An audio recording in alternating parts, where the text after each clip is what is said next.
La lluvia había convertido la última milla del camino a Lark Court en un río gris. Juliet lo recorrió a pie. Su único baúl iba en una carreta de granja detrás de ella, y escuchó los gritos antes de ver la casa. No era un sonido humano. Era un caballo, agudo y frenético. Era el tipo de sonido que atraviesa el oído y se clava en el pecho. Ella empezó a correr. El camino se abría a un patio de grava, y el patio estaba lleno de hombres. 6 de ellos, quizá 8, todos gritando a la vez. En el centro, una yegua gris se encabritaba contra un muro de cuerdas. Sus ojos se pusieron en blanco. Sus 4 patas cortaban el aire húmedo. Un mozo de cuadra la sujetaba con una cuerda y era arrastrado. Otro blandía una segunda cuerda como si intentara lazar el cielo. La yegua cayó con fuerza, giró y golpeó el montadero con el hombro. La sangre, rosada por la lluvia, corría por su pata. En los escalones, sobre ellos, había un hombre alto, con un abrigo negro. Él no gritaba. Observaba toda la escena con una quietud que asustó a Juliet más que el ruido. «Mátenla», dijo él. No levantó la voz. No tuvo que hacerlo. Un guarda junto al arco del establo ya tenía una escopeta apoyada en el hombro, y bajó la mejilla hasta la culata. «No». La palabra salió de Juliet antes de que decidiera decirla. Ya se estaba moviendo. Dejó caer su sombrero mojado en la grava. Puso la mano sobre el cañón del guarda y lo empujó hacia el suelo. Y el hombre estaba tan asombrado que la dejó hacerlo. «Denle espacio», dijo Juliet. «Todos ustedes, retrocedan hasta la pared. Suelten las cuerdas». «Señorita», empezó un mozo. «Suéltenlas». Algo en su voz logró lo que su pequeño tamaño no pudo. Los hombres retrocedieron un paso. Las cuerdas cayeron flojas en el barro. Juliet Elstone, de 22 años, empapada hasta los huesos, desconocida para todos en ese patio, caminó hacia el espacio abierto. Se dirigió hacia un caballo, que ya le había abierto el cuero cabelludo a un hombre esa mañana. No miró a los ojos de la yegua. Lo había aprendido hacía mucho tiempo en el establo de su padre. Antes de que todo se vendiera. No se debe intimidar a una criatura asustada con la mirada. Debes hacerte pequeña, insignificante y aburrida. No le das nada que temer. Se detuvo a unos 6 pies de distancia. Se giró a medias y miró la lluvia. «Ya está», dijo ella. «No a la yegua. Al aire. Ya está. ¿Cuánto alboroto?» Las orejas de la yegua se adelantaron media pulgada. Juliet sacó el bocado simple de su bolsillo. Había sido de su padre. Era lo único suyo que se había negado a vender. Un objeto común, sin apenas valor, desgastado por 40 años de buenos caballos. Lo sostuvo bajo y dejó que la lluvia escurriera. Y esperó un minuto. 2. Los hombres detrás de ella habían enmudecido. En los escalones, el hombre de negro no se había movido. La yegua dio un paso hacia ella, luego otro. Bajó su cabeza herida y mordisqueó el bocado en la mano abierta de Juliet. Juliet deslizó su otra mano bajo la mandíbula mojada, lenta como el amanecer, y se quedó allí, acariciando el gran cuello tembloroso. La respiración del animal pasó del terror a algo que era solo cansancio. «Ya está», murmuró Juliet. «Ya está. No vas a morir hoy.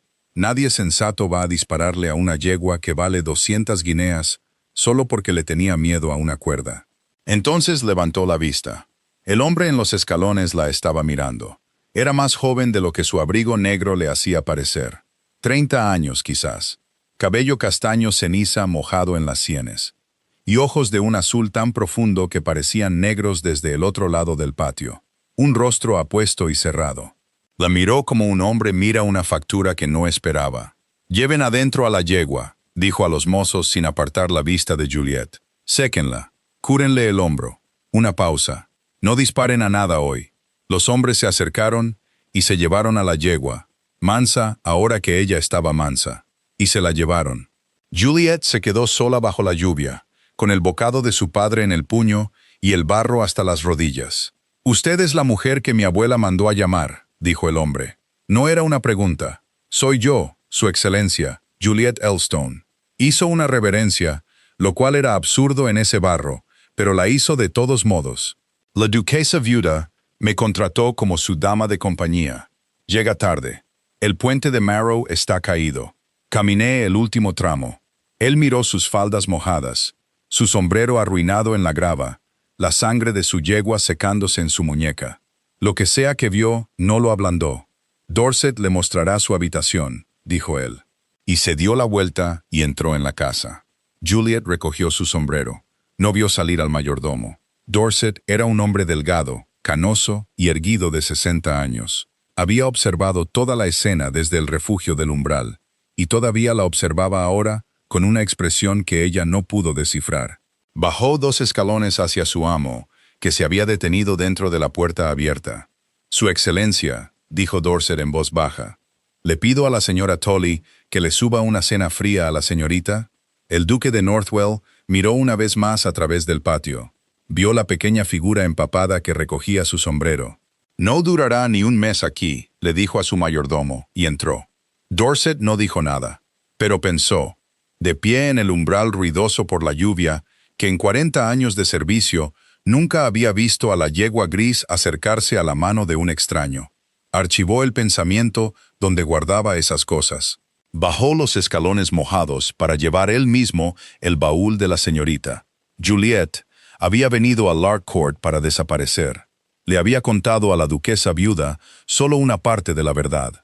Lo hizo en las cuidadosas cartas que le habían conseguido el puesto. Había dicho que era hija de un caballero, huérfana, sin fortuna, obligada a abrirse su propio camino. Todo eso era cierto. No había dicho el resto. No había dicho que, de hecho, había una fortuna, que era suya, que estaba en la caja fuerte de un primo al que habría cruzado un condado para evitar. Su padre había muerto cuando ella tenía 19 años. Y le había dejado 4,000 libras y una tontería. El dinero estaba en un fideicomiso hasta que se casara o cumpliera 25 años, lo que ocurriera primero. Y el fideicomisario que había nombrado, con la intención de ser amable, de darle un guardián, era su sobrino, Silas Probyn. El señor Probyn tenía un hijo. El señor Probyn tenía un plan. Si Juliet se casaba con el hijo, las 4,000 libras se quedarían en manos de los Probyn, donde el señor Probyn ya había gastado silenciosamente una buena parte. Juliet había rechazado a Clement Probyn en el salón en octubre, y había abandonado la casa en noviembre con 15 chelines y un bocado. Había respondido a un anuncio bajo una dirección falsa.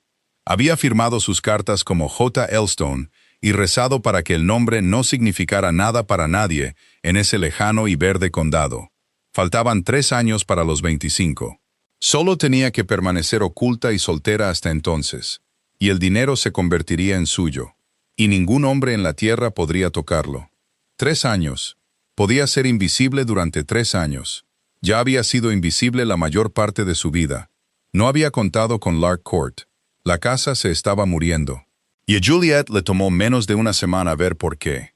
Era una casa hermosa. Esa era la lástima. Se alzaba larga, baja y de color miel sobre un valle propio. Una casa que, como decía el viejo dicho, había crecido de la tierra en lugar de ser puesta sobre ella. Había 200 años de buen juicio en sus cimientos. Y se estaba echando a perder como se echa a perder un hombre fuerte, lentamente y desde dentro, y sin que nadie lo dijera en voz alta. La plata se deslucía en los cajones. La ropa de cama no se rotaba. La mitad de los grandes salones estaban cerrados y cubiertos con sábanas. Y las habitaciones cerradas olían a humedad. Eso significaba que un tejado en alguna parte llevaba un año goteando, y nadie había subido a mirar. En la cocina, la estufa humeaba porque no se había limpiado el tiro. La cocinera, la señora Tully, lloraba sobre un trozo de carne que había llegado verdosa del carnicero.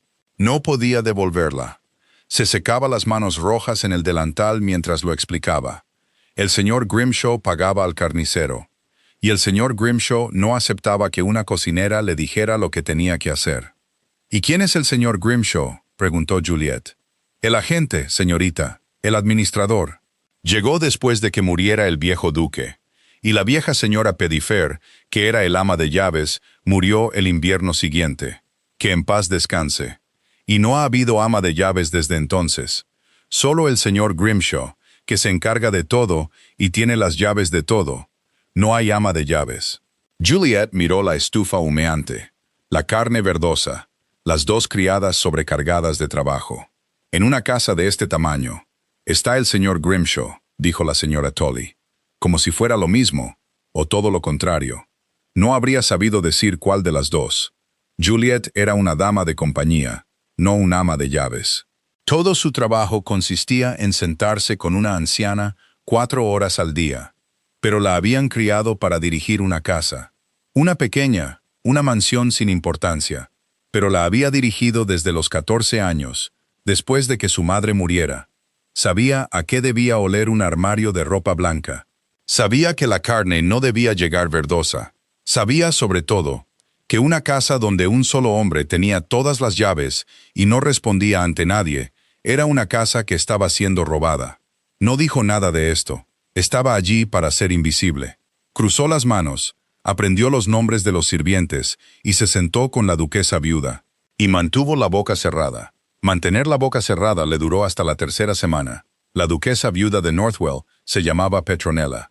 Tenía 81 años y no se le escapaba nada. Se sentaba junto al fuego en el pequeño salón sur. Era la única habitación cálida de la casa. Llevaba un chal del color del pecho de una paloma y tenía la espalda recta como un atizador. Sus manos se habían convertido en nudos con la edad. Sus ojos no habían ido a ninguna parte. La primera tarde miró a Juliet de arriba a abajo durante medio minuto y luego dijo: «No eres lo que esperaba. Lamento decepcionarla, Su Excelencia». No dije que estuviera decepcionada. Dije: «No eres lo que esperaba. Hay una gran diferencia, niña, y si quieres salir adelante en este mundo, más te vale aprender a escucharla». Golpeó el brazo de su silla. «Siéntate. Ahí no. Allí, donde pueda verte la cara. Mi nieto me dice que amansaste a la yegua gris bajo la lluvia en tu primera hora. La yegua solo estaba asustada. La yegua, dijo la viuda, ha dejado en cama a 2 mozos desde San Miguel. Y la iban a matar el martes. No me digas que solo estaba asustada como si hubieras recogido un guante caído». Estudió a Juliet con esos ojos lúcidos. Esa yegua pertenecía a mi nieta, a Cecily, la hermana de mi nieto. Ella está muerta. Juliet se quedó quieta. «Lo siento mucho, señora. Todo el mundo lo siente mucho». Es la frase menos útil del idioma. La anciana miró el fuego. Por un momento, la agudeza la abandonó. Y algo más antiguo y peor ocupó su lugar. Tenía 23 años. Una fiebre en primavera. Era la señora de esta casa. Mi nieto nunca se casó. No había duquesa. Así que Cecily guardaba las llaves, mantenía la paz y hacía que todo el lugar respirara. Y entonces, una semana de abril, tuvo demasiado calor en la cena. Y a la semana siguiente, estaba bajo tierra en la iglesia de Lark Court. Y mi nieto se detuvo. «Mi nieto», dijo con una voz muy diferente, «no ha vuelto al ala este desde entonces. Ni ha pronunciado su nombre, si puede evitarlo. Ni ha mirado una sola cosa que necesite hacerse en esta casa. Porque todo lo que necesita hacerse era suyo. ¿Me entiendes? Creo que sí, señora. Yo también creo que sí. Por eso eres la primera dama de compañía en un año que no he despedido en la primera semana». Petronella cruzó sus manos nudosas. «Llevas aquí 19 días. Dime lo que has visto y no tengas tacto». No me queda tiempo para el tacto. Así que Juliet se lo contó. No era su intención. Pero hay un alivio particular en que te hagan una pregunta sincera, sobre todo si la persona quiere una respuesta sincera. Y se lo había guardado todo durante 19 días. Le habló de la carne verdosa y la chimenea humeante, de las habitaciones cubiertas con sábanas y del tejado que goteaba en algún lugar sobre el ala este. Le habló de la ropa de cama pudriéndose en los armarios. Le habló con cuidado del señor Grimshaw, el que pagaba todas las cuentas, guardaba todas las llaves y no aceptaba que le dijeran lo que tenía que hacer. La viuda escuchó sin moverse. Cuando Juliet terminó, la anciana guardó silencio durante un largo rato. «Mi nieto», dijo al fin, «no es un tonto, es un hombre de luto, que es algo diferente. Aunque desde fuera parezcan llevar el mismo abrigo. Ha dejado que un solo hombre lleve las riendas, porque no soporta tocarlas él mismo. Esa es su debilidad, y puede que le resulte muy cara». Giró la cabeza. «¿Sabes algo de cuentas?» «Un poco, señora. No seas modesta». «Detesto la modestia por encima de todas las falsas virtudes», sostuvo la mirada de Juliet. «Voy a hacerte útil, no como dama de compañía. Las damas de compañía son muebles. Voy a darte el control de la despensa, la ropa de cama y las cuentas de la cocina, bajo mi autoridad, que en esta casa es mucho más antigua que la del señor Grimshaw. Y veremos qué encuentras. Su Excelencia, el duque dijo, le oí decir que no duraría ni un mes. Algo parecido al placer cruzó el rostro de la anciana. ¿Lo dijo? Preguntó en voz baja. Entonces tienes 9 días para demostrarle que se equivoca. Te sugiero que los aproveches. Juliet los aprovechó. La casa no creía en ella, y la casa lo decía a su manera, en las zonas de servicio y fuera de su alcance. Al final de su primera semana, todos lo sabían, y se consideraba una apuesta justa. Un chelín a que la nueva dama de compañía se habría ido para el día de la anunciación, despedida como las 3 anteriores, agotada por las habitaciones frías, el amo en duelo y el administrador estirado que los gobernaba a ambos. Las apuestas estaban mayoritariamente en su contra. Incluso Prue, a quien le caía bien, había apostado sus 6 peniques discretamente a que no pasaría del mes. Juliet se enteró de la apuesta a los 3 días, porque una mujer que ha sido invisible toda su vida oye muchas cosas que la gente más ruidosa no percibe. No se resintió, pensó que en general era una apuesta muy sensata. Ella misma la había hecho, en cierto modo, cuando firmó con su dirección falsa y vino al norte con 15 chelines y un bocado. No pretendía ganarla con argumentos. Nunca en su vida había ganado nada con argumentos. Pretendía ganarla de la única manera en que confiaba. Esa manera era ser, silenciosa y discretamente, indispensable. Una mañana la casa se despertaría y ya no recordaría cómo se las había arreglado antes de ella. La apuesta se olvidaría, porque la pregunta que planteaba habría dejado de tener sentido. Así que no regañó, no ordenó, y no recordó ni una sola vez a nadie que la duquesa viuda le había dado autoridad. Simplemente se hizo cargo de las cosas que nadie más tocaría, una tras otra. Las hizo bien, y dejó que el hacer fuera su propio argumento. Empezó con la despensa, porque una despensa es la honestidad de una casa en miniatura. La limpió a fondo. Tiró 3 años de conservas estropeadas y harina contaminada por ratones. Al fondo había un conjunto de estantes que claramente habían sido de Cecily. Etiquetas pulcras con la letra redonda de una joven. Cordiales y agua de rosas. Todo echado a perder ahora. Todo intacto desde abril. Juliet limpió cada frasco y guardó las etiquetas. Le pareció una pequeñez tirar la caligrafía de los muertos. Pasó a la ropa de cama. Hizo que las criadas vaciaran cada armario, luego lavaran, rotaran y remendaran todo. Donde las sábanas estaban podridas, las cortó para hacer vendas y paños de polvo, para que nada se desperdiciara. Hizo limpiar el tiro de la chimenea, lo que costó 8 peniques, y la cocina dejó de humear por primera vez en un año. Devolvió la carne verdosa al carnicero de Marrow con una nota de su puño y letra, cortés e inamovible. Y la siguiente carne llegó roja. Y empezó a llevar ella misma, discretamente, el libro de la cocina. Era un libro pequeño, un libro de cocinera. Lo que entraba por la puerta, lo que se pagaba por ello, semana a semana. La viuda le había dado esa autoridad y no más. Pero una casa es un solo cuerpo, y si tienes el dedo en una vena, puedes sentir todo el corazón. Juliet anotó lo que realmente se le pagaba al carnicero, y lo que realmente se le pagaba al pescadero, y lo que realmente se le pagaba al cerero y al comerciante de grano, en las cifras claras que los comerciantes le daban en la puerta. Y en 15 días se dio cuenta de que sus cifras no coincidían con las de la casa. Al carnicero se le pagaban 9 chelines a la semana. Él mismo lo dijo, y le mostró su propia vara de cuenta para demostrarlo. Pero cuando se publicó la cuenta trimestral de la cocina en el tablón de los sirvientes, como el señor Grimshaw la publicaba por pura formalidad, la línea del carnicero decía 14 chelines. 5 chelines a la semana en un solo comerciante. Juliet se quedó en el pasillo frío y miró la hoja publicada durante un largo rato. No la tocó. Se fue y no le dijo nada a nadie. Se le daba muy bien no decir nada. Había tenido años de práctica. Se le daba bien porque lo había aprendido de joven. Una casa donde una voz es fuerte enseña a las otras voces a callar. Su padre no había sido cruel. Solo había estado de luto después de la muerte de su madre. Y el duelo en un hombre grande llena todas las habitaciones.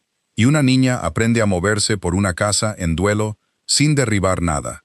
Había llevado las cuentas de esa casa desde los 14 años. Las había llevado bien, y al hacerlo había aprendido algo que nunca olvidó. Un libro de contabilidad es la única habitación honesta del mundo. Allí, la palabra de una mujer vale tanto como la de cualquier hombre. Una columna suma o no suma. Ninguna cantidad de gritos hará que una suma falsa sea verdadera. Por eso le encantaban las cuentas. No les importaba que fuera pequeña, o sencilla, o una chica. Solo les importaba que tuviera razón. Tenía razón sobre los 5 chelines del carnicero. Sabía que tenía razón. Ese era el problema de tener razón. Se te quedaba dentro como una piedra tragada y no se olvidaba, por muy sensatamente que te dijeras a ti misma que lo olvidaras. El duque de Northwell se fijó en ella como uno se fija en un cambio de tiempo. Sin querer y de repente. No iba a la cocina ni a la despensa. Era un duque. Esos eran otros países. Pero no pudo evitar observar que la chimenea ya no humeaba en el desayuno, que el café estaba caliente, que la gran mesa de comedor fría en la que comía solo en silencio cada noche, 17 pies de caoba, con un solo lugar puesto al final, una tarde había sido acortada. Bajó a cenar y las hojas adicionales habían desaparecido. La mesa medía unos modestos 6 pies. Su único lugar estaba puesto en ella, y ya no parecía un hombre comiendo al final de un ataúd. ¿Quién hizo esto?, le dijo a Dorset. La señorita Elstone pensó que su excelencia podría cenar más cómodamente, señor. Dijo, un hombre no debería tener que gritar a lo largo de un granero para pedir la sal. Una pausa. ¿Quiere que la vuelva a poner como estaba? El duque miró la mesa pequeña y cálida. No, dijo. Se la encontró 3 días después en la galería larga por accidente, que era la única forma en que se encontraba con alguien ese año. Llevaba una cesta de ropa remendada en la cadera y una mancha de cera de abeja en la muñeca. Se hizo a un lado para dejarle pasar, contra la pared, con la vista baja como debe hacer una sirvienta. Él pasó a su lado y luego se detuvo. «Usted es la mujer de la yegua», dijo él. «Sí, su excelencia. Mi abuela me ha encargado la ropa de cama, entre otras cosas, señor». Él la miró, luego la miró de verdad, por primera vez desde el patio, ahora que estaba seca y era de día. Era pequeña, tranquila y de pelo castaño. No era una belleza. El tipo de mujer que un salón de baile ignoraría por completo. Excepto que cuando levantó los ojos para responderle, eran directos y de un gris claro. Y completamente sin miedo. Y nadie lo había mirado así en un año. Sus sirvientes miraban al suelo. Su abuela miraba a través de él. Esta mujer lo miraba como si fuera simplemente un hombre que le había hecho una pregunta. Y ella tenía la respuesta, y estaba decidiendo qué parte de ella él podría soportar. Lo inquietó. No estaba acostumbrado a que lo vieran. «La yegua está bien», dijo bruscamente. El hombro sanó. «Me alegro, señor. Tenía razón. Valía más que un susto». Parecía querer decir algo más, y no tener idea de cómo. «Eso es todo», dijo, y siguió por la galería. Y no supo por qué su propia casa, por un momento, le pareció menos una tumba. Juliet se quedó con la cesta en la cadera y lo vio irse. Pensó, hay un buen hombre ahí dentro ahogándose. Y luego pensó en los 5 chelines del carnicero, el tejado sobre el ala este, las 4,000 libras en la caja fuerte de Silas Provine. Se dijo firmemente que nada de eso era asunto suyo. Estaba allí para ser invisible durante 3 años. No estaba allí para salvar a un duque. Casi se lo creyó. Haremos una pausa muy breve. Si no quieres perderte nuevas historias, por favor, suscríbete al canal. Pasó el mes. Juliet no se fue. Nadie lo comentó con palabras, pero la casa lo comentó de 100 pequeñas maneras. Las criadas, Prue y las 2 chicas más jóvenes, ahora le llevaban sus problemas a ella, en lugar de llorar en el cubo del carbón. La señora Tolley cocinaba como una mujer liberada de prisión. Amos, el mozo de cuadra principal, era un taciturno hombre de Yorkshire de 50 años. Se tocaba el sombrero ante Juliet, como lo haría ante una señora. Ella había salvado a la yegua gris. Salía en las mañanas heladas y sabía distinguir una sobrecaña de un higo. Incluso Dorset, que por principio no confiaba en nadie menor de 60 años, había empezado a llevarle las cuestiones de la casa, las que antes llevaba inútilmente a la puerta cerrada de un amo en duelo. Ella, sin un título y sin desearlo, había empezado a dirigir la casa, y cuanto más veía de la casa, peor parecían las cuentas. No era solo el carnicero, era todo. La autoridad de la viuda le permitió a Juliet entrar en los almacenes para inventariar la ropa de cama. Una tarde gris, la llevó más lejos de lo que pretendía. El gran armario de provisiones de la casa se guardaba al final del pasillo norte. El almacén y la oficina de la finca compartían una pared allí y una puerta. La oficina era el reino de Grimshaw, pero Grimshaw se había ido a Marrow ese día para las sesiones trimestrales. La puerta de en medio estaba sin cerrar. Juliet se dijo a sí misma que solo estaba contando sábanas. Se paró en el umbral de la oficina de la finca y miró los libros de contabilidad en el estante. Había 2 para el año en curso. Eso fue lo primero. 2 libros de campo, 2 registros de alquileres encuadernados, igual en la misma piel de becerro marrón, uno al lado del otro. Uno estaba desgastado en las esquinas por el uso. El otro estaba limpio. No debería haberlos tocado. Sabía que no debía. Abrió primero el limpio. Era la copia en limpio, la que se mostraba cuando algo se mostraba. Alquileres recibidos, sumas pulcras, la finca un poco pobre pero honesta, todos los inquilinos al día, reparaciones contabilizadas. Un tejado sobre el ala este, notó, había sido reparado el otoño pasado por 40 libras. Había estado bajo ese tejado hacía 3 días y había visto la lluvia entrar por 4 sitios. Abrió el desgastado. El desgastado era la verdad, y la verdad era fea. Aquí estaban los alquileres, como se cobraban realmente, más altos en muchos casos de lo que admitía la copia en limpio. A viudas ancianas y pequeños granjeros se les había exprimido un chelín por aquí, un chelín por allá. Y los chelines no aparecían en el libro en limpio en absoluto. Aquí había reparaciones cobradas que nunca se habían hecho. Aquí había facturas de comerciantes marcadas como pagadas por una cifra en el libro en limpio y liquidadas por una cifra inferior en el verdadero. La diferencia se salía de la página y de la casa, todo el río silencioso de ella, hacia ningún nombre en absoluto. Juliet se quedó en la luz mortecina y comprendió que estaba viendo 3 años de robo. No un sirviente guardándose cucharas en el bolsillo. Este era un hombre robando una casa desde las raíces. Pacientemente, con buena tinta, mientras su amo se afligía arriba y no soportaba mirar. Grimshaw había esperado exactamente la casa adecuada. Una casa sin señora, sin ama de llaves. Un amo que firmaría cualquier cosa antes que abrir los libros de contabilidad de su hermana. Se había instalado en ella como la podredumbre en una viga. Oyó la puerta exterior. No tuvo tiempo de pensar. Volvió a poner el libro desgastado exactamente como estaba, esquina con esquina, y estaba en el almacén contando sábanas en voz alta con una pizarra en la mano, cuando el señor Grimshaw entró de Marrow con la lluvia en los hombros. Era un hombre de 40 años, de rostro agradable, rosado y suave. Sonreía mucho. Sonrió ahora, señorita Elstone, en mi oficina. En su almacén, señor Grimshaw. No levantó la vista de la pizarra. La duquesa viuda me ha pedido que inventaríe la ropa de cama. 2 docenas de pares de sábanas de Holanda, y solo 11 enteras. Me parece una cuenta pobre. Lleva usted muchas cuentas últimamente para ser una dama de compañía. Su excelencia me mantiene ocupada. Su excelencia, dijo Grimshaw, todavía sonriendo, tiene 81 años. No siempre estará aquí para mantenerla ocupada. Se acercó un paso, de pies ligeros, para ser un hombre corpulento. Un consejo, señorita Elstone, de un sirviente a otro. Esta es una casa grande con mucha oscuridad. Una joven sin amigos ni familia, porque no tiene ninguno, ¿verdad? Hace bien en ser discreta, en ocuparse de la ropa de cama, en no hacer preguntas cuyas respuestas no puedan ayudarla. La sonrisa no se movió.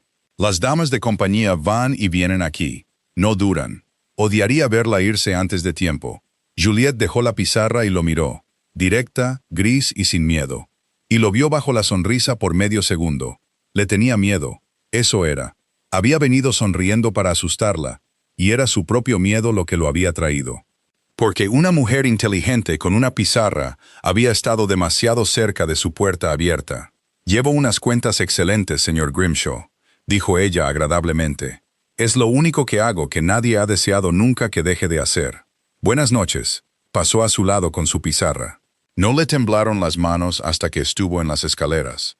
No fue a ver al duque. Lo pensó durante 3 días y 3 noches. No fue. Sus razones eran buenas. Una de ellas era la cobardía. Ir al duque era ser vista. Ser vista era que le preguntaran su historia, su gente, su nombre. Y detrás de su nombre estaban Silas Probyn y 4,000 libras y un matrimonio del que había huido cruzando un condado. Una dama de compañía que se enemistaba con el administrador sería despedida con malas referencias. Una dama de compañía despedida con malas referencias sería rastreada.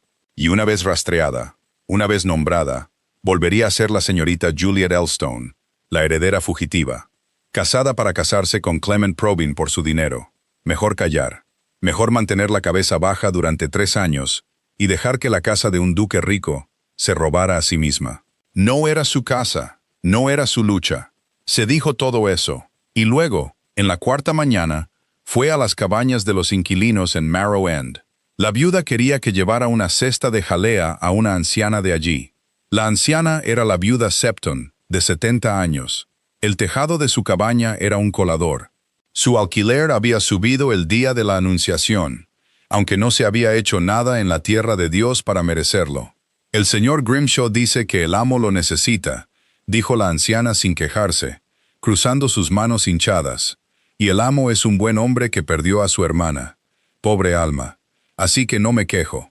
Solo me pregunto por qué no se ha arreglado el tejado que nos cobró por arreglar hace 2 años, pero no me gusta molestar a su excelencia con eso, no con su dolor. Juliet se quedó en el umbral de la cabaña que goteaba con la jalea en la mano. Miró a la anciana que no molestaba a nadie, y se avergonzó. Porque eso era exactamente. Esa era toda la maquinaria. Grimshaw no había necesitado ser inteligente, solo paciente. Había construido su robo sobre la decencia de otras personas, sobre un hombre en duelo que no miraba, sobre ancianas demasiado leales para quejarse, sobre una dama de compañía demasiado asustada por su propio pellejo para hablar. Todos en ella estaban siendo buenos, y una casa llena de gente buena, asustada y en duelo, estaba siendo silenciosamente desmantelada, y seguiría siendo desmantelada hasta que alguien estuviera dispuesto a ser visto. Juliet volvió a casa, lavó la cesta de jalea y tomó una decisión. No podía ir al duque como una dama de compañía con un rumor. No le creería, o Grimshaw la llamaría histérica y la despediría antes de que terminara la semana. Necesitaba la cosa en sí, necesitaba el libro verdadero, y el libro en limpio, uno al lado del otro. Y un testigo que no pudiera ser ignorado. Necesitaba ser, por una vez en su vida, cuidadosa e invisible, total y peligrosamente visible. Empezó a construir su caso de la misma manera que llevaba sus cuentas. Silenciosamente, de su puño y letra, un chelín de prueba a la vez. La primavera se convirtió en verano mientras lo construía. Consiguió las propias varas de cuenta de los comerciantes, el palo del carnicero, el libro del cerero, los recibos del comerciante de grano, con el pretexto honesto de liquidar ella misma las cuentas de la cocina. Y copió cada cifra en limpio. Hizo que la viuda Septon y otros 2 inquilinos pusieran sus marcas en una declaración simple de lo que realmente pagaban de alquiler. No pudo volver a entrar en la oficina. Grimshaw la mantenía cerrada con llave ahora y la vigilaba. Pero no necesitaba la oficina. Había construido las cuentas verdaderas desde fuera hacia adentro, desde las puertas y las varas de cuenta y las marcas de gente honesta, y donde sus cifras se encontraban con las cifras publicadas, contaban toda la historia a la luz del día. Lo construía por la noche, sobre todo, cuando la casa dormía y los pasillos estaban oscuros. Guardaba las copias en limpio en un doble fondo que había hecho en su pequeña caja de costura, debajo de los dedales y la lana de surcir, donde ninguna criada pensaría en mirar, y ningún administrador se atrevería. Cada noche añadía lo que el día le había traído: una cifra del comerciante de grano, una marca de un inquilino, un recibo suplicado a un comerciante de Marrow, con el pretexto honesto de las cuentas de la cocina. Era un trabajo lento, y era un trabajo aterrador, y lo hacía a la luz de una sola vela, con la puerta cerrada con cerrojo. Porque había entendido desde el principio que un caso a medio construir era peor que ningún caso en absoluto, un rumor que Grimshaw podría descartar con una risa, un libro de contabilidad que no podría. 2 veces casi la pilla haciéndolo. Una vez se la encontró en el pasillo norte al anochecer, con una vela en la mano. Le preguntó amablemente qué asuntos tenía una dama de compañía tan cerca de su oficina después del anochecer. Estaba asegurando los armarios de la ropa de cama para la noche. Dijo que era verdad. No podía negarlo. La miró un largo momento. No le gustaba que estuviera allí. Vio que no le gustaba, y entendió por qué. Había construido todo su silencioso robo sobre el hecho de que no había nadie en la casa que mirara, escuchara o escribiera cosas.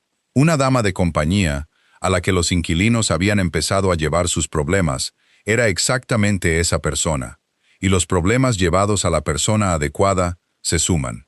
Así que hizo su trabajo honesto donde él pudiera verlo, y guardó el libro de contabilidad donde él no pudiera. Y esperó. Había aprendido la paciencia, como otras mujeres aprenden a bordar. Se le daba muy bien. Podía aguantar a un hombre como había aguantado a la yegua, no dándole nada contra lo que luchar, hasta que lo único que quedaba por hacer era venir a su mano. Y mientras lo construía, sin quererlo, ella y el duque llegaron a conocerse. Empezó con la biblioteca. La habían enviado a buscar un libro de la viuda. La biblioteca de Lark Court era una larga sala norte, llena de 200 años de lectura. Era la única habitación de la casa que el duque todavía usaba. Lo encontraba allí por las tardes cada vez más.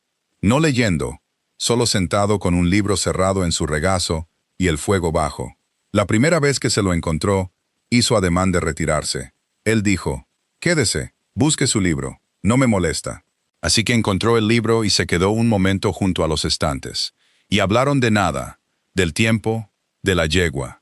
Y después de eso, sin ningún acuerdo, ella venía la mayoría de las tardes, y él estaba la mayoría de las tardes allí. Y la biblioteca se convirtió en un país que los dos compartían. Él era, descubrió, exactamente lo que su abuela había dicho. No frío, ahogándose. Debajo del rostro cerrado había un hombre de humor seco y cuidadoso. Y una gran ternura enterrada, ahora toda convertida en dolor, como un jardín invadido por ortigas, porque nadie tiene el corazón para caminar en él. Habló de su hermana una vez, solo una vez. Era tarde y el fuego se había reducido a brasas, y él dijo sin mirar a Juliet. Ella se sentaba en esa silla. «¿Dónde estás tú?» Leía en voz alta las partes tontas del periódico hasta que me reía. No me reía a menudo. Lo contaba como un triunfo personal cada vez. Le dio la vuelta al libro cerrado en sus manos. Estaba en Londres cuando cogió la fiebre. Mi hombre de negocios tenía asuntos que no podían esperar. Me quedé una semana más por ellos.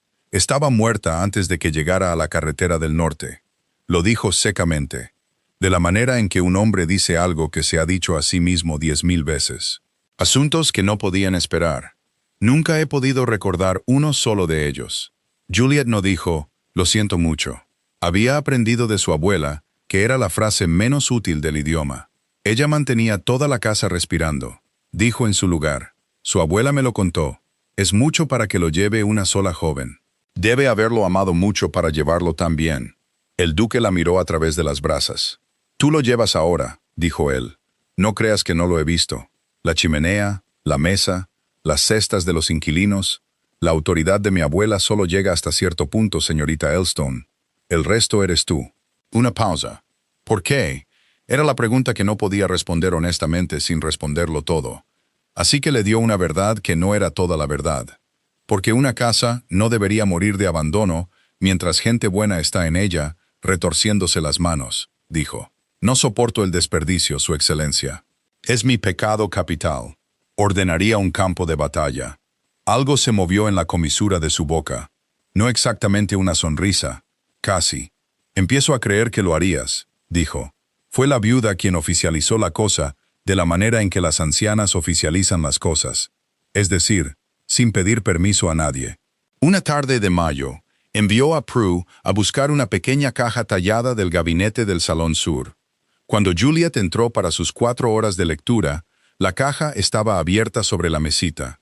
Dentro, sobre un lecho de terciopelo azul desvaído, había un gran anillo de llaves. Había una docena o más, de hierro y latón, brillantes por el uso, con 2 siglos de giros. Eran las llaves de Lark Court, la sala de la plata, los armarios de la ropa de cama, las bodegas, los almacenes, la despensa, el armario de la porcelana, el cofre de los documentos. Juliet supo lo que eran en el instante en que las vio. Porque una mujer criada para dirigir una casa conoce las llaves de un ama de llaves como un soldado conoce una espada. Estas eran de Cecily, dijo la viuda, y de su madre antes que ella, y de la suya antes de eso. Han colgado del mismo gancho junto a la puerta de la despensa desde antes de que naciera el abuelo de mi nieto. Sus manos nudosas no tocaron el anillo. Cuando Cecily murió, Grimshaw las quitó de ese gancho y las guardó bajo llave en su oficina. Le dijo a mi nieto que era por seguridad, y mi nieto estaba demasiado hundido en su dolor para ver la verdad. Un hombre que tiene todas las llaves de una casa, tiene la casa. Las he recuperado. No me preguntes cómo. Tengo 81 años y tengo mis métodos. Levantó la vista y los viejos ojos brillaban mucho. Son tuyas ahora, no del gancho de la despensa. Tuyas, en tu persona, en un llavero en tu cintura donde toda la casa pueda verlas y saber quién las gira. Juliet se quedó muy quieta. Su excelencia, soy una dama de compañía. El condado, dijo Petronella, puede irse al diablo. No sobreviví a 4 monarcas y 2 malos matrimonios para que una chica que amansó una yegua indómita bajo la lluvia me diga lo que dirá el condado. Cerró la caja con un pequeño y seco clic. Has estado dirigiendo esta casa desde abril, sin más autoridad que mi palabra y tus propias 2 manos. Es hora de que la casa muestre su verdad por fuera. Coge las llaves, Juliet, y cuando llegue el día en que alguien intente quitártelas, porque alguien lo hará, agárrate fuerte. Juliet cogió las llaves. Eran más pesadas de lo que esperaba. Las llevó en su cintura desde esa tarde. Su pequeña música de hierro la precedía por cada pasillo de Lark Court. Las criadas la oían venir. Los comerciantes en la puerta la oían venir. Y el sonido, semana tras semana, se convirtió en el sonido de la propia casa, recordando cómo ser una casa. Las llevaba la noche siguiente, que se sentó con el duque en la biblioteca. Él las miró un largo momento, colgando brillantes contra su vestido de tela gris. Algo cruzó su rostro que ella no pudo leer. Dolor quizás, o el recuerdo de otra mujer que las había llevado, o el primer leve atisbo de algo para lo que aún no tenía nombre. Mi abuela te las dio, dijo él. No era una pregunta. Sí, su excelencia. Le dije que el condado hablaría. Que hable, sopesó el libro cerrado en sus manos. Cecily solía decir, una casa no puede ser dirigida por la firma de un hombre. Necesita las llaves de una mujer y el ojo de una mujer. Dijo que se echaba a perder desde dentro, mientras el amo firmaba la ruina de ella. Estuvo en silencio un momento. No la entendí. La entiendo ahora. He estado firmando mi nombre en muchas cosas este año que no me molesté en leer. El corazón de Juliet se detuvo. Era lo más cerca que había estado de la cosa que ella había construido en su cajón cerrado con llave, cifra por cifra, toda esa primavera.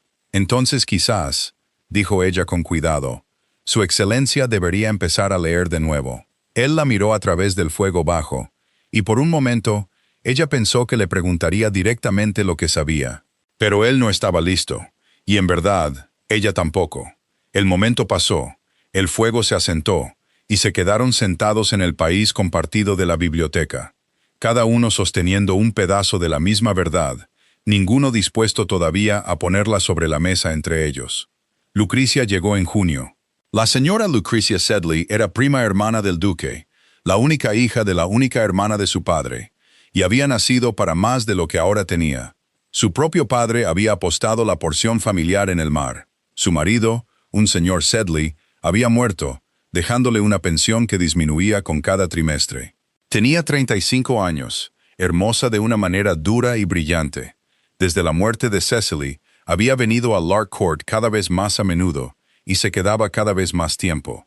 Tenía un plan que era el gemelo del de Silas Proben.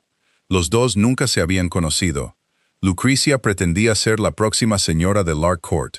Si no podía ser su duquesa, y era su prima, y él nunca la había mirado así, entonces sería su poder detrás de la puerta cerrada.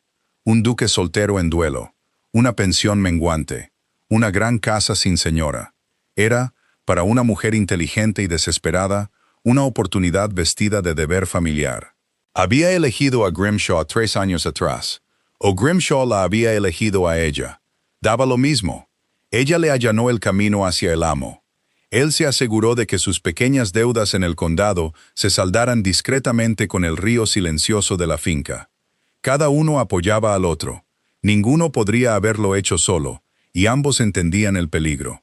En el momento en que Lucrecia llegó ese junio, vio la mesa de comedor acortada, vio la chimenea limpia, vio a la pequeña dama de compañía de pelo castaño que se movía por la casa como su señora. Algo había crecido en el jardín mientras estaban de espaldas. Lucrecia era más inteligente que Grimshaw. No sonrió ni amenazó. Observó, y en una semana había entendido algo que Grimshaw no se había molestado en entender.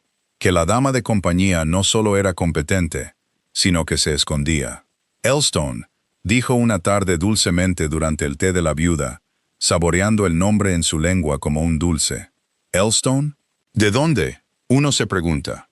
Hay Elstones en Shropshire, creo. ¿Es usted una Elstone de Shropshire?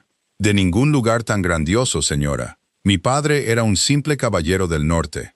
¿Ah, sí? Y no le dejó nada, pobrecilla. Así que debe llevar la ropa de cama de otras mujeres. La sonrisa no llegó a los ojos. Qué agotador haber nacido un poco por encima de la fortuna de una. Una no es ni una cosa ni la otra, ni servida ni sirviente. Debe ser bastante agotador, estar siempre vigilada por si das un paso en falso. Bebió un sorbo de té. Yo vigilo, señorita Elstone. Es mi único logro. Mi primo piensa que soy una mujer ociosa, pero yo vigilo. Juliet se encontró con los ojos brillantes y duros y comprendió que aquí estaba el verdadero enemigo. No el administrador estirado. Esta. Entonces lleva usted mejores cuentas que yo, señora, dijo. Porque reconozco que nunca he aprendido el truco de vigilar a la gente. Solo aprendí a vigilar la ropa de cama. La viuda, desde las profundidades de su silla, hizo un pequeño sonido que en una mujer menos digna habría sido un resoplido. Todo se movió rápidamente después de eso, de la manera en que algo lento se mueve rápidamente al final. Lucrecia escribió cartas. Entre los restos de sus conexiones, tenía un primo casado con un abogado en el norte. Le encargó a ese primo que preguntara, de la manera suave de los abogados de provincia, si alguien había oído hablar de una señorita Juliet Elstone, una huérfana de un caballero de unos 22 años, que había dejado a su gente el otoño anterior. Tardó 6 semanas, pero la respuesta llegó, como llegan tales respuestas, en medio de todo lo demás. Llegó la misma mañana en que la casa se vio sumida en un alboroto de otro tipo, porque esa mañana, un coche de alquiler subió por el camino de Lark Court. De él, con la cara roja y justiciera, bajó el señor Silas Probyn. Grimshaw no lo había convocado. Lucrecia no lo había convocado. La había rastreado él mismo por fin, de manera lenta y paciente. Una carta de un sirviente a casa en Marrow, una palabra en una posada. Había venido a buscar a su pupila fugitiva y sus 4,000 libras de vuelta al hijo al que se le debían. Juliet estaba en el patio con una cesta de rosas cortadas cuando el coche se detuvo. Vio abrirse la puerta. Vio la mano gorda y familiar en el marco, el abrigo de color ciruela, el rostro que se había cernido sobre ella en el salón de octubre. La cesta cayó. Las rosas se esparcieron por toda la grava. «Ahí estás», dijo Silas Probyn con enorme satisfacción. «Ahí estás, niña ingrata e incumplidora. ¿Sabes lo que me has costado en caballos de posta? Coge tu caja. Vas a casa a casarte como tu querido padre deseaba y se acabó». Y ese fue el momento de todos los momentos en que el duque de Northwell bajó los escalones de su propia casa. Había oído el coche. Salió porque un carruaje extraño en su patio todavía era vagamente asunto suyo. Bajó los escalones y se encontró en medio de todo. Su prima Lucrecia llegaba del jardín con una carta en la mano y el triunfo en el rostro. Su agente Grimshaw apareció sigilosamente en el umbral. Un extraño gordo de color ciruela le gritaba a la dama de compañía de su abuela, y la propia dama de compañía estaba pálida e inmóvil entre una ruina de rosas esparcidas. «¿Qué?», dijo el duque con la voz que una vez había ordenado matar a una yegua. «¿Significa esto?» Todo salió a la vez, y salió mal, como suelen salir estas cosas. Silas Probyn estaba encantado de encontrar un duque al que apelar.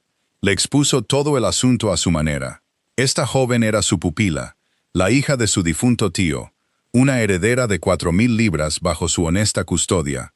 Estaba prometida a su hijo. Había huido de su deber como un ladrón en la noche. Se había escondido en el servicio bajo una falsa identidad. Su excelencia, sin saberlo, había estado albergando a una chica engañosa, que ocultaba su fortuna y era antinatural, que se había abierto camino bajo su techo con mentiras. Y Lucrecia, avanzando con su carta, confirmó cada palabra con su voz dulce y dura. «Es completamente cierto, primo. Hice averiguaciones para la protección de la casa. ¿Entiendes? Es exactamente lo que dice este caballero. La hija de un caballero con 4,000 libras propias, jugando a ser una pobre dama de compañía. Uno se pregunta por qué. ¿Qué mujer oculta 4,000 libras para fregar ropa de cama? ¿Qué más podría estar ocultando? Las cuentas de quién, por ejemplo, ha estado tan ocupada copiando». La carta temblaba delicadamente en su mano. «Solo pienso en tu seguridad, primo, y en la de tu abuela». Todos los rostros en el patio se volvieron hacia Juliet. Miró al duque. Él la miraba de la misma manera que la había mirado esa primera tarde lluviosa. Como a una factura que no esperaba, cerrado, distante. Lo vio suceder. Lo vio decidir que le había mentido. La única persona en un año que lo había mirado sin miedo. Una mujer con una fortuna oculta, un nombre oculto, una razón oculta para copiar sus cuentas, exactamente como decía su prima. Vio la puerta de la biblioteca cerrarse detrás de sus ojos, y descubrió, de pie entre las rosas caídas, que ya no tenía miedo. Es extraño haber temido un momento durante 3 años y llegar a él y descubrir que todo el miedo se ha ido. Había pasado toda su vida siendo invisible para estar a salvo. Y aquí estaba la seguridad terminando en un patio delante de todos, y el cielo no se había caído. Solo quedaba la verdad, y la verdad, al menos, era simple. «Cada palabra que este caballero ha dicho es cierta», dijo ella. Su voz sonó clara y firme a través de la grava. «Soy Juliet Elstone. Mi padre me dejó 4,000 libras en fideicomiso, y nombró a este caballero, su sobrino, mi fideicomisario. Huí de su casa el otoño pasado porque deseaba que me casara con su hijo, para que mi dinero se quedara en sus manos. Ha gastado una gran parte de él. La cuenta que lleva como mi fideicomisario lo demostrará a cualquier hombre honesto que pida verla. Vine aquí con mi propio nombre, que es Elstone, y le dije a la duquesa viuda que era una huérfana sin perspectivas, lo cual es cierto, porque un dinero que no puedes tocar hasta los 25 años no es ninguna perspectiva. Oculté la fortuna. No la oculté para engañar a esta casa, la oculté para sobrevivir.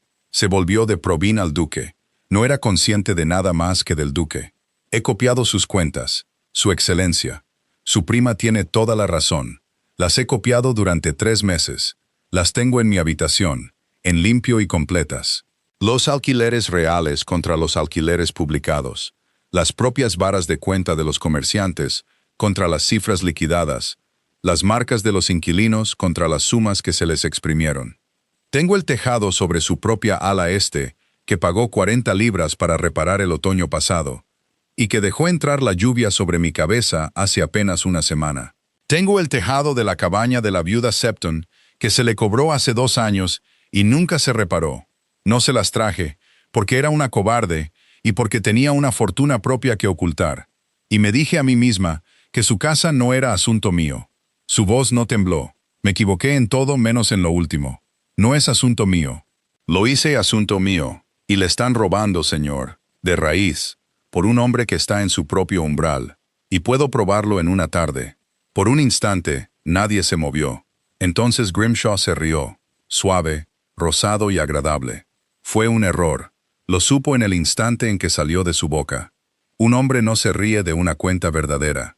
El rostro de Lucrecia se había quedado muy quieto, Y el duque de Northwell ya no miraba a Juliet como a una factura que no esperaba. La miraba como un hombre que se ahoga mira una cuerda. «Muéstrame», dijo. Lo hicieron en la biblioteca. Les llevó el resto de ese día y la mitad de la noche. Juliet trajo sus copias en limpio, 3 meses de ellas. Todo el caso silencioso y paciente. Construido chelín a chelín a partir de puertas y varas de cuenta y marcas de ancianas. Enviaron a Dorset a buscar a los comerciantes. Llegaron esa noche con sus abrigos de domingo, incómodos en la gran casa. Uno por uno pusieron sus propios libros junto a los de Juliet y juraron por las cifras. El carnicero, el cerero, el comerciante de grano, el hombre de Marrow que nunca había reparado ningún tejado sobre ninguna ala este, porque nadie le había pagado nunca por hacerlo. Amos trajo a los inquilinos, a la viuda Septon de su brazo. Volvieron a poner sus marcas a la luz de las velas ante los propios ojos del duque. Cuando los inquilinos y los comerciantes se hubieron ido, el duque envió a Dorset a la oficina de la finca a por los 2 libros marrones. Grimshaw había pasado la tarde haciéndose más pequeño y más rosado en su silla. Hizo un último y suave intento. El libro en limpio era el único libro, dijo. La señorita se equivocaba. No se podía esperar que una dama de compañía entendiera las cuentas de una finca. El duque abrió el libro desgastado sobre la mesa de la biblioteca junto a las copias en limpio de Juliet. Pasó las páginas en silencio. Lo entendió todo en unos 4 minutos, siendo, como había dicho su abuela, no un tonto, sino un hombre en duelo, que es algo diferente. Estuvo muy callado cuando terminó. Cerró el libro desgastado. Puso su mano plana sobre la cubierta. Sobre la finca de su hermana, sobre los 3 años que se había negado a mirar. Y cuando habló, no fue a Grimshaw en absoluto. Ella llevaba estas, dijo, a nadie, a Cecily, al ala este cerrada. Las llevaba en limpio. Nunca las abrí después. No pude abrirlas. Levantó la vista y su rostro era terrible y despierto. Dejé que esto sucediera. Firmé lo que me pusiste delante, porque firmar era más fácil que leer su letra. Su voz no se alzó. Fue en la otra dirección, hasta los huesos. Sal de mi casa esta noche, Grimshaw. Estarás ante los magistrados de Marrow mañana al mediodía, y cada cifra que esta dama ha tomado irá contigo. Si te queda un chelín del dinero de mis inquilinos, lo devolverás. Si no, responderás por ello como la ley responde a tales hombres. Dorset, acompáñelo fuera de la propiedad. Vigile cómo empaca. Grimshaw se fue. Al final, no había nada más que pudiera hacer. En la puerta de la biblioteca se giró una vez, toda la suavidad desaparecida de él, y miró a Juliet con un odio que ya no tenía sonrisa. «No pudiste simplemente ocuparte de la ropa de cama», dijo. «No», asintió Juliet. «Nunca pude. Buenas noches, señor Grimshaw». Cuando se fue, la biblioteca quedó muy silenciosa. El duque permaneció de pie un largo rato, con la mano todavía sobre el libro desgastado, como si no pudiera apartarla del todo. Juliet recogió sus copias en limpio de la mesa, página por página, el trabajo de 3 meses cuidadosos, y no supo qué decirle, y por una vez en su vida no intentó encontrar las palabras. Algunos silencios es mejor mantenerlos que romperlos. Fue el duque quien rompió este. «Lo sabías», dijo, «durante meses. Llevaste las cestas de los inquilinos, remendaste mi ropa de cama y te sentaste con mi abuela. Y no me dijiste nada». La miró. «¿Por qué no? Si lo sabías, podrías haber venido a mí en abril». «No podía», dijo ella. «En abril, no me habrías creído. Un hombre en duelo no quiere que un extraño le diga que la casa de su hermana está siendo robada. Quiere que lo dejen solo con su dolor. Así que no te traje una sospecha, Su Excelencia. Esperé hasta poder traerte una prueba que no pudieras rechazar». Puso la última página en su sitio sobre la pila. «Y también estaba mi propia razón, que has oído en el patio esta mañana, y que no me honra. Tenía una fortuna propia que mantener oculta. Una mujer que se hace notar, se hace encontrar. Así que elegí estar a salvo en lugar de ser útil durante todo el tiempo que me atreví. No estoy orgullosa de ello». «No», dijo el duque lentamente, «pero al final no lo elegiste. Al final te vieron y hablaste. Y podrías haber mantenido la cabeza baja y tu fortuna oculta un poco más si no lo hubieras hecho». La estaba mirando como si nunca la hubiera visto de verdad, lo cual, pensó ella, Era quizás la verdad. A mi hermana le habrías caído bien. No tenía paciencia con la gente que mantenía la cabeza baja. Una pausa. Gracias, señorita Elstone. Creo que no lo he dicho. Gracias. Fueron 3 palabras, y de ese hombre reservado y cerrado, valían mucho más que 3. Juliet inclinó la cabeza, y no se atrevió a responder. Y recogió sus 3 meses de cifras honestas, y lo dejó solo en la biblioteca, con las verdaderas cuentas de su hermana abiertas por fin sobre la mesa. Eso dejaba a Lucrecia. Se había sentado muy quieta durante todo el largo ajuste de cuentas en un rincón de la biblioteca. Su carta estaba arrugada hasta la nada en su regazo. Observó cómo la máquina que había ayudado a construir se desmoronaba tabla por tabla a la luz de las velas. Cuando Grimshaw se fue, se levantó, y todavía era hermosa y todavía erguida, e hizo una última jugada con el coraje de un jugador, apostando lo último que le quedaba. «Supongo que ahora harás mucho de mí», le dijo al duque. «Tu leal prima, que saldaba sus pequeñas deudas a través de tu administrador». Oh, lo sabía. Por supuesto que lo sabía. ¿Imaginas que una mujer tan pobre como yo no sabe exactamente de dónde viene cada chelín? Su voz era brillante y quebradiza como el cristal golpeado. «Ya harás también». «¿A dónde, primo?» «Tengo 100 al año y un gorro de viuda. Me casé donde me dijeron, y lo enterré, y no obtuve nada a cambio, salvo el privilegio de ser pobre entre gente que una vez fueron mis iguales. No sabes lo que es eso. Nunca en tu vida has dejado de saber dónde dormirías». Estaba temblando ahora, aunque su barbilla estaba en alto. Ella ocultó 4,000 libras para librarse del hijo de un hombre gordo. Yo las habría ocultado para librarme de toda la agotadora pretensión. No me mires como si fuera un monstruo. Solo tengo miedo. He tenido miedo durante 15 años. Es muy agotador, primo. No tienes idea de lo agotador que es. Y ahí estaba, el miedo humano bajo el caparazón brillante y duro, expuesto a la luz de las velas. El rostro del duque se había endurecido de nuevo como el patio. Abrió la boca. Juliet supo que iba a ser justo, y ser justo sería el fin de Lucrecia Sedley. Expulsada, deshonrada, 100 al año, un gorro de viuda, el condado para hablar. «Su excelencia», dijo Juliet. «¿Puedo?» Él la miró, cerró la boca, inclinó la cabeza. Juliet fue y se paró frente a la mujer asustada, erguida y odiosa, que había intentado arruinarla esa mañana. No se regodeó. Había aprendido hace mucho tiempo que regodearse es exactamente lo que tu verdugo espera. Nunca le había dado a un verdugo lo que esperaba. «Saldaste tus deudas a través de la finca», dijo Juliet en voz baja. «Eso es un robo, y sabes que es un robo, y también su excelencia. Pero no falsificaste los alquileres. No exprimiste a la viuda Septon por un chelín el día de la anunciación. Esa fue la mano de Grimshaw, no la tuya. Observaste, te beneficiaste y te callaste, que es precisamente el pecado que yo misma cometí hasta esta mañana. Así que estoy en mala posición para colgarte por ello». Sostuvo los ojos brillantes y aterrorizados. «Hay una pequeña casa de viuda al borde del parque. Está vacía.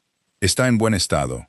Una mujer podría vivir en ella decentemente con 100 al año y no ser ni servida ni sirviente. Y dejar de estar tan cansada, si su excelencia está dispuesto». No apartó la vista. «No se lo deberías a nadie, y menos a mí». «Me gustaría que eso quedara claro». Lucrecia la miró fijamente. Lo que sea que se había preparado para enfrentar, no había sido esto, y la deshizo peor de lo que lo habría hecho la justicia. Su rostro se arrugó una vez, duro, y se recompuso. «¿Por qué?», dijo. No fue una pregunta elegante. Se la arrancaron. «Porque sé exactamente lo agotador que es», dijo Juliet. «Y porque una casa que acaba de echar a un ladrón no debería celebrarlo creando una mendiga». «Buenas noches, señora Sedley». El duque de Northwell miró a la dama de compañía de su abuela a través de los restos de su propia larga ceguera. Y algo en su rostro que había estado cerrado desde abril se abrió silenciosa y dolorosamente. El baile de verano en Lark Court había sido el baile de Cecily. Lo había dado cada verano. La única noche en que las grandes habitaciones cerradas se abrían. El condado subía por el camino bordeado de madreselvas. La larga galería llena de luz de velas. No había habido baile durante 2 años. Y ahora, la duquesa viuda, que no se perdía nada y no olvidaba nada, lo anunció desde las profundidades de su silla. Habría un baile de nuevo este verano. La casa volvía a respirar. A una casa que vuelve a respirar se le debe permitir bailar. «Abrirás las habitaciones», le dijo a Juliet. «Harás todo, la ropa de cama, la plata, la cena, las flores, las 50 velas de cera de abeja en la galería, de las que mi nieto se quejará del costo y pagará con gusto». Los viejos ojos brillaron. «Has dirigido esta casa desde abril, niña. Como quiera que hayan elegido llamarte, es hora de que el condado vea quién la dirige». Así que Juliet abrió las grandes habitaciones. Hizo quitar las fundas de Holanda y abrir las contraventanas. 2 años de polvo salieron en cubos. Llenó la larga galería con rosas tempranas. 50 velas de buena cera de abeja que no humeaban, porque ella misma había hecho limpiar los candelabros. Arregló uno de los propios vestidos de Cecily para ella, con la bendición de la viuda y la ayuda de la doncella de Petronella. Un vestido de un suave gris paloma, modesto, discreto. Exactamente el color que un salón de baile ignora. No quería nada más. No había venido a Lark Court para que la miraran. La miraron de todos modos. Estaba de pie a la cabeza de la galería cerca de la medianoche con el vestido gris. Se aseguró de que la cena entrara y las velas se recortaran. Estaba completamente absorta en su trabajo, completamente inconsciente de sí misma, y el duque de Northwell cruzó toda la longitud de la sala abarrotada hacia ella. El condado lo vio hacerlo. Ese era más bien el punto, aunque Juliet no lo entendió hasta después. Cruzó el salón de baile de su hermana, lleno de todas las familias del distrito. Se detuvo ante la dama de compañía de pelo castaño de su abuela, con su vestido gris prestado. Se inclinó ante ella como un hombre se inclina ante una mujer que quiere que todo el condado note. Y dijo, para que mucha gente lo oyera, «Señorita Elstone, ¿quiere bailar?» No había bailado en 3 años. Sus pies recordaron antes que su cabeza. Y a mitad del baile, a la luz de las velas, el duque habló en voz baja bajo la música. El condado estaba mirando. Las rosas que había cortado se estaban volviendo marrones en los bordes en la cálida habitación. No hablarán de otra cosa en 12 meses. Lo harán, Su Excelencia. Me ha arruinado por completo. Una dama de compañía no puede bailar con el duque y seguir siendo una dama de compañía. No, asintió él. No puede. La hizo girar bajo su brazo, correcto como un reloj. He pensado mucho estas 3 semanas en lo que podría convertirse en su lugar. ¿Ah, sí? Sí. Mi abuela recomienda el puesto de duquesa. Lo recomienda con cierta fuerza. Dice que la casa no puede prescindir de ti, y que ella no puede prescindir de ti. Y que soy un gran tonto que tardó 1 año en ver lo que una yegua vio en una tarde. La casi sonrisa. Frecuentemente tiene razón. Es su cualidad más irritante. El corazón de Juliet latía muy fuerte bajo el vestido gris. Mantuvo el paso en la figura. Mantuvo su voz ligera, porque si no la mantenía ligera, se quebraría. ¿Y qué recomienda el duque, señor? Dejando a un lado a su abuela, la música los hizo girar. La miró, y el rostro cerrado estaba completamente abierto ahora, despierto, sin defensas y asustado. Un hombre que había aprendido esa primavera exactamente cuánto puede perder una casa mientras su amo no quiere mirar. El duque no recomienda nada, dijo. El duque ha aprendido la lección sobre firmar lo que se le pone delante sin leerlo. El duque no te pondrá nada delante en absoluto. Se detuvo en medio del baile, delante de todos, lo cual no se hacía, lo que hizo que toda la galería susurrara. No te ofreceré un matrimonio de conveniencia, Juliet. Tienes 4,000 libras propias por venir. No necesitas la casa de ningún hombre para refugiarte. En 3 años, puedes ser libre de toda alma que alguna vez intentó gastar tu dinero o silenciarte. No me necesitas. Precisamente por eso te lo pido. No porque la casa necesite una señora. Ya la tiene. La ha tenido desde abril. Porque me gustaría que por el resto de mi vida me mirara la única persona que nunca me tuvo miedo. Su voz se volvió silenciosa, hasta los huesos. Cásate conmigo como yo mismo, eligiéndolo, o no lo hagas. Y quédate y dirige la casa que yo no pude, y nunca te molestaré con ello de nuevo. Es enteramente tuyo decirlo.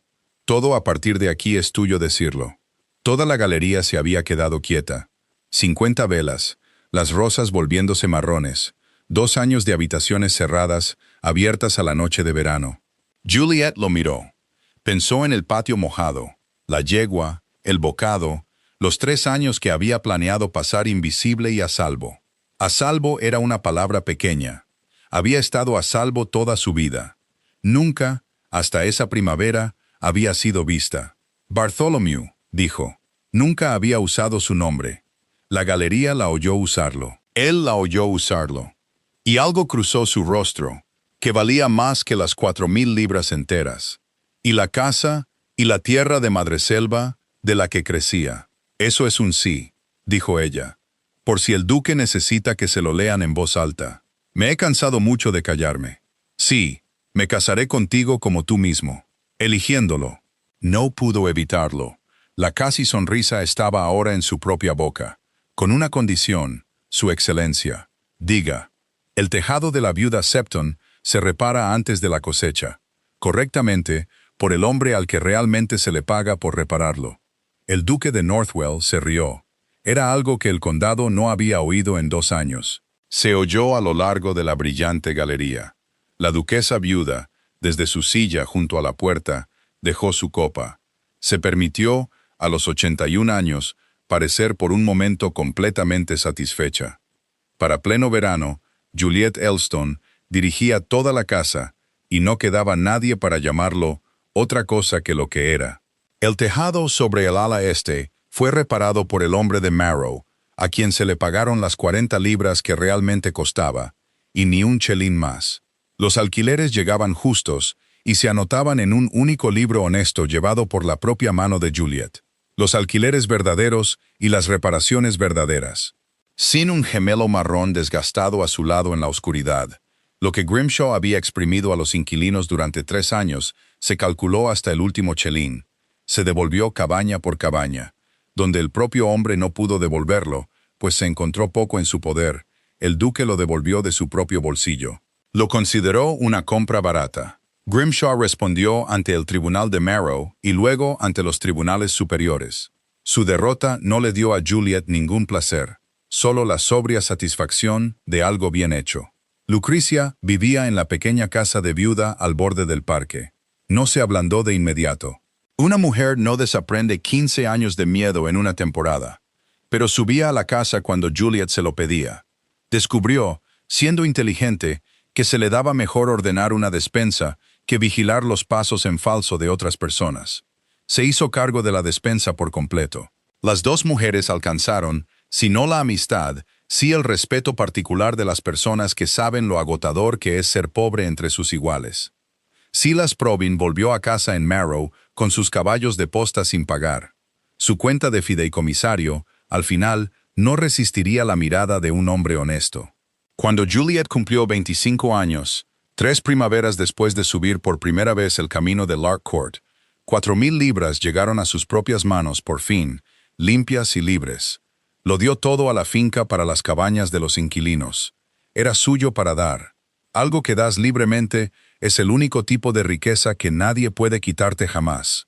Se casaron discretamente en la iglesia de Lark Court, donde yacía Cecily. En la segunda semana de ese pleno verano, la duquesa viuda llegó del brazo de su nieto y lloró exactamente una vez. Declaró que era el límite máximo de lo que cualquier mujer sensata debería permitirse. Vivió 2 años más para ver la casa llena de nuevo. Murió en su silla en el Salón Sur en una brillante mañana de otoño, con la espalda recta hasta el final. Ese fue el único dolor que el verano no pudo reparar. Así son las casas. Los muertos no vuelven porque los vivos hayan aprendido a ser felices. Pero la yegua gris pastaba sana y tranquila en el prado cercano.